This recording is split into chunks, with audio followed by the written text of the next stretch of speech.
Okay, children, today we are going to learn how organization came and how management came, how it was defined. किसी चीज़ की परिभाषा क्यों बनती है, कैसे बनती है, उसके बैकग्राउंड को यदि आप जान लो ना, तो फिर उस चीज़ की परिभाषा को बताने में आपको कोई दिक्कत नहीं होगी. And even you can add something also, delete something also according to change. जैसे जैसे आदमी आगे बढ़ता जाता है, किसी चीज़ के संबंध में उसका कंसेप्ट बढ़ता जाता है. प्राइमरी स्टेज में वो कंसेप्ट कुछ अलग रहता है और धीरे धीरे आपके अनुभव के आधार पर भी, देखिए, आप भी कुछ सलाह दोगे ना, उस हिसाब से हम अपने परिभाषा में भी अमेंडमेंट कर सकते हैं. Whatever experience you gain know about particular subject, you can inform me also, you can share that also. आज मैं बहुत एक इंटरेस्टिंग चीज बताने वाला हूँ, so be ready to take that seriously. Okay, in ancient time, पुराने जमाने में आदमी पिछड़ा था, ठीक है साहब. लेकिन जैसे बच्चा जन्म लेता है, उसको भूख लगती है, माँ दूध पिलाती है ना. अच्छा, ठीक है. अब जैसे ग्रोन अप हो गए, बाहर आ गए, दुनिया में आ गए, तब खाने की आवश्यकता पहली हो गई. मैस्लो ने आवश्यकताओं को 5 भागों में बांटा, बाद में 3 भाग और स्टेप जोड़ दिया गया. सबसे पहले खाना, फिर दूसरा सेफ्टी, फिर तीसरा शेल्टर, फिर चौथा एफिलिएशन और फिर 5वां self actualization. Hierarchy needs of Maslow theory आप लोगों ने पढ़ा होगा. लेकिन साहब, सबसे पहले आप सोचिए ना कि ऑर्गेनाइजेशन आया कैसे, मैनेजमेंट आया कैसे. तो मैं बता रहा था, एंशिएंट टाइम में आदमी क्या क्या खाता था. जानवरों का मांस खाता था, फल फूल खाता था, सब्जी तोड़ के खाता था. लेकिन साहब, जानवरों का मांस कैसे मिलता था? शिकार करके. So they used to go for hunting. तो जब ये लोग शिकार करने जाते थे, तो पहले बहुत सारे लोग खुद शिकार हो जाते थे, लौट के नहीं आते थे. अभी लोगों ने सोचा कि यार, लोग जाते हैं फिर आते नहीं हैं, और कभी कुछ कटा हुआ शरीर कुछ वो मिलता, कभी चेहरा मिलता, तो पहचानते कि ये वही आदमी है जो हम लोग के लिए खाना लेने गया था. चलो जी, तब लोगों ने सोचा कि साहब एक काम करते हैं कि ये शिकार का काम अकेले का नहीं है, हम लोग कुछ कुछ मिल के जाते हैं. और फिर लोगों ने ग्रुप बनाया और ग्रुप बना के शिकार में जाने लगे. पता है फिर क्या हुआ? जब शिकार में जाने लगे तो देखा कि बच्चे कमजोर पड़ जा रहे हैं, औरतें कमजोर पड़ जा रही हैं, उनको बचाने में एक दो जान चला जा रहा है. तो फिर लोगों को, उसने जो बच्चों को और औरतों को लोगों ने अपने घर में रखे, मैंने एक झोपड़ी बना के उसमें अलग रख दिया, शिकार में ले जाना बंद किया. ठीक है, ठीक है साहब. और फिर जब मर्द लोग जाने लगे शिकार में, तो फिर देखे कि कैजुअलिटी कम हो रही है ना. और कभी कभी कोई भी कैजुअलिटी नहीं हो रही है, कोई भी नहीं मर रहा है, और शिकार भी हो जा रहा है, लोग आराम से खा रहे हैं.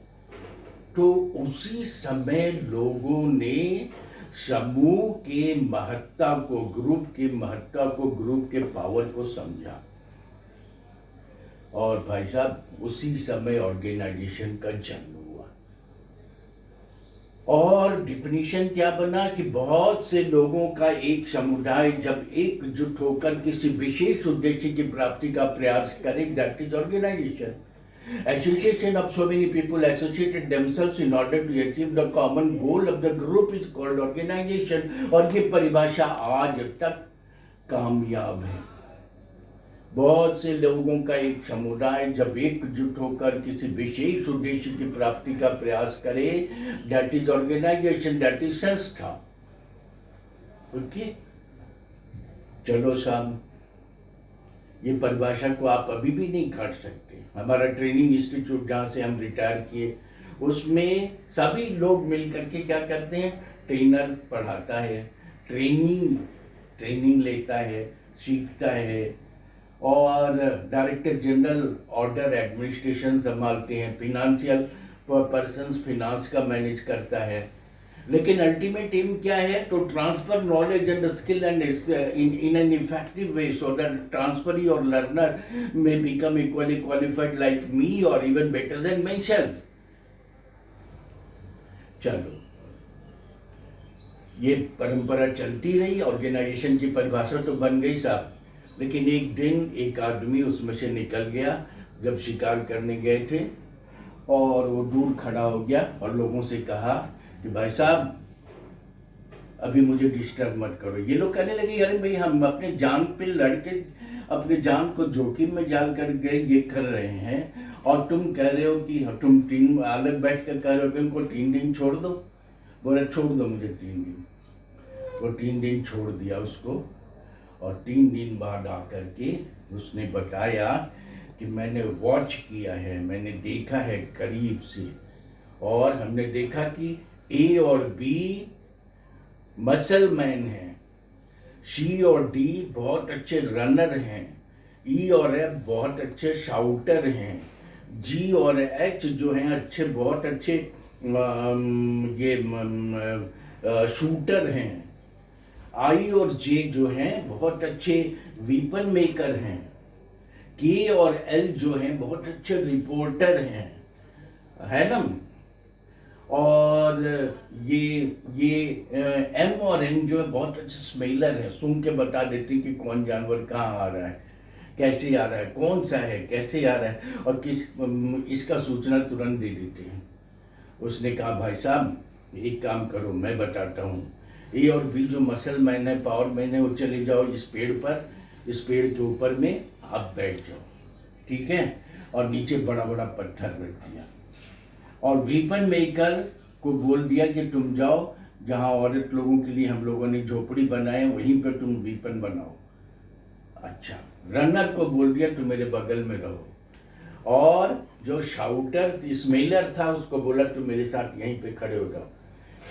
जानवर आता है, स्मेलर स्मेल करके बताता है कि देखो साहब ये शेर आ रहा है, ये खरगोश आ रहा है, ये क्या आ रहा है, ये बताता है, ठीक है, और फिर तुरंत वो शाउटर को ऑर्डर देता है, शाउटर चिल्लाता है ना, और विपिन मेकर वहाँ पर वो हथियार बना रहा है कि ये वाला जानवर आया। जैसे ये सारे ग्रुप के लोग सावधान हो जाते हैं और फिर रनर को भगाते हैं, रनर भागता है झोपड़ी के पास और वहाँ जा करके देखता क्या है कि कौन सा हथियार चाहिए, वो विपन मेकर बना माने उस हथियार को लेता है और दौड़ करके फिर शूटर को सप्लाई करता है जो मैनेजर के बगल में खड़ा है।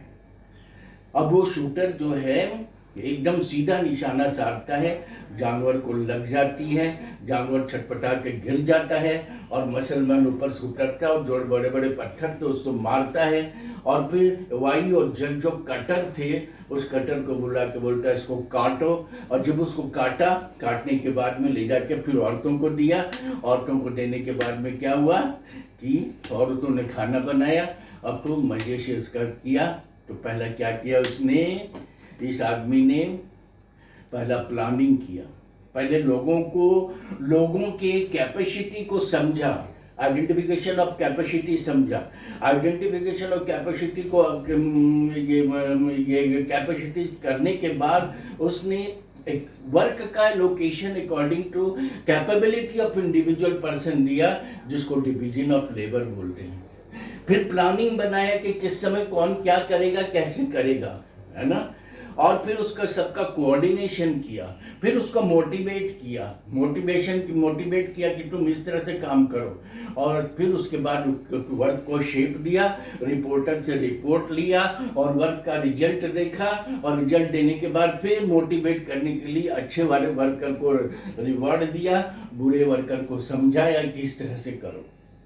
बस यही सब चीज़ तो मैनेजमेंट में है। और उसी समय मैनेजमेंट की परिभाषा बन गई। What was the management definition? To get the work done through others. दूसरों से काम करा लेने की कला को management is the art of getting work done through others. Okay, on the tombstone of Andrew Carnegie, बहुत अच्छा मैनेजर था, उसके टॉमस्टोन पे लिखा था, हियर लाइज मैन, यहाँ एक आदमी लेटा हुआ है, हु नोज, जो जानता है, how to enlist a man better than himself in his team, अपने टीम में अपने से अच्छा आदमी को रख करके हम कैसे बढ़िया बढ़िया काम करवा लें। This is the art of the management. तो इसमें देखो, प्लानिंग भी किया, डिसीजन मेकिंग भी किया, कोऑर्डिनेशन भी किया, मोटिवेशन भी किया, और ये लिंकेज भी किया, और रिपोर्टिंग भी लिया, और उसके आधार पर फॉलोअप भी किया, फीडबैक भी लिया, और उसके बाद नेक्स्ट स्टेप का भी किया। ये सारी चीज मिला करके ही मैनेजमेंट बनते हैं। और जो मैनेजर है वो काम खुद कम करता है, लेकिन प्लान करके दूसरों के द्वारा काम करवा लेता है। This is the art of management, this is the basis of how organisation came and how management came, है ना। और ये परिभाषा आज तक एप्लीकेबल है। लेकिन एक बार क्या हुआ कि अमेरिका में ये बहुत अच्छे म्यूजिशियन हैं, क्या नाम है उनका, जुबिन मेहता। तो जुबिन मेहता जब शो देने जा रहे थे तो उसके टीम मेंबर ने, वो केवल तो अपना ऑर्केस्ट्रा चल का इंडिकेशन देते थे, तो एक टीम मेंबर को लगा कि इसको कुछ बजाने आता नहीं है और ये हम लोगों पर डंडा दिखाता है, हम लोग को रूल करता है। तो फिर उसने कहा कि Zubin Mehta, we don't require you, आप चले जाइए, हम लोग अपने से फंक्शन करेंगे। ये मुस्कुराते हुए बोले ऑडियंस से कि मैं 2 मिनट के लिए जा रहा हूँ नीचे, प्लीज आप इंजॉय कीजिए म्यूजिक। अब जो म्यूजिक बजाने लगे तो एक ही मिनट बाद क्या हुआ, तबला थोड़ा जोर से बज गया, तो एक आदमी चिल्लाया कि अरे ये क्या कर रहे हो, व्हाट आर यू डूइंग, और ये माइक पे आ गया। फिर तीसरे वाले का बैलेंस बिगड़ गया, वो बोला सर चुप चुप चुप, साइलेंट साइलेंट। फिर वो करते हड़बड़ गड़बड़ करते पूरा स्टेज गड़बड़ा गया, और गड़बड़ाने के बाद में वो आदमी बोलने लगा, मुस्कुराता हुआ जुबिन मेहता आया और उस बच्चे से कहा कि देखो बेटा, यदि हमको हटा दोगे तो खुद मार खाओगे और हम लोगों को भी मार खिलाओगे, इसलिए जो मैं बोलता हूँ उसको फॉलो करो।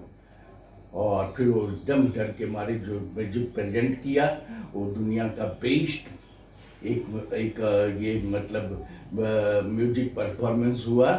और फिर उसके बाद उसने बताया, ये सही है कि मुझको कुछ बजाने नहीं आता, लेकिन मैं जानता हूँ कि किस आदमी को कौन सा काम दें, माइक से किस इंस्ट्रूमेंट की कितनी दूरी, मेरे इस मतलब का मतलब ये पोर्शन चुप हो जाए, मेरे इसका मतलब ये बीच वाला ऐसे बोले, मेरे हर डायरेक्शन में एक इशारा है, और मैं हूँ तब तुम बेस्ट हो, मैं नहीं रहूँगा तो तुम कुछ भी नहीं कर पाओगे। फिर सारे लोग जो पत्थर ईंटा मारे थे, जब ये अंडा वगैरह फेंके थे, उन लोगों ने मंच को साफ किया और उस मंच पे गुलाब का फूल से भर दिया। और उस दिन जुबिन मेहता बहुत बहुत बहुत बहुत ज़्यादा उनको और भी प्रेजिंग मिला। तो जो हमारा एक्सपर्ट होता है, जो लीडर होता है, उसमें कुछ एक्स्ट्रा कैपेबिलिटी होती है, अपने एक्स्ट्रा कैपेबिलिटी से वो दूसरों को इन्फ्लुएंस करके काम कराता है, और यहीं पे मैनेजमेंट हमारा जन्म लेता है, और वो दूसरों से खूब बढ़िया काम कराता है, अपने से भी अच्छा लोगों से परफॉर्म करके दिखला देता है। और this is the basis of how organisation came, how management came. Okay, हमको लगता है आपको बहुत अच्छा लगा होगा। Thank you. नेक्स्ट क्लास कल करेंगे, उसमें और कुछ बताएंगे।